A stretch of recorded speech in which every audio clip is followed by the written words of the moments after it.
O, ayan na. Andyan, sa Bulacan. Si Norman Mangusin, Francis Leo Marcos.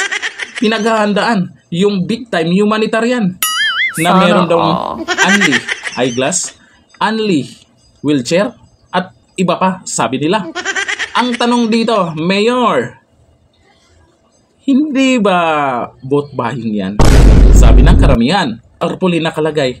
Mayor, nakaraan yung tarpaulin na inilabas nila Francis Leo Marcos, yung mga OFW. Ngayon, nung ikinabit na dyan, bakit si Mayor ang nandyan?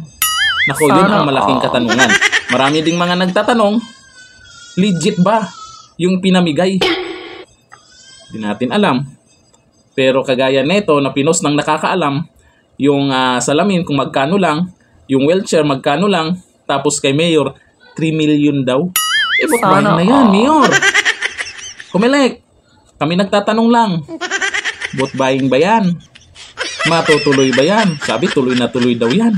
Nako, yung iba naman, nagpapasalamat agad kay Norman Mangusin daw yan.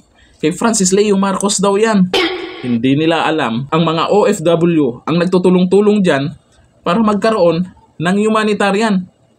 Tapos, dagdag pa, kay Mayor yan. Sana all. Kawawa dito, yung mga nauutong mga OFW. Kasi akala nila, yung pinondohan nila na ipamimigay, kagaya nakaraan, pinagyabang halagang 5,000 daw ang wheelchair na yan. Pero napag-alaman, 1,500 lang pala yan. Tapos yung salamin, mamahalin daw. O ngayon, sinong kumita dyan? Ha?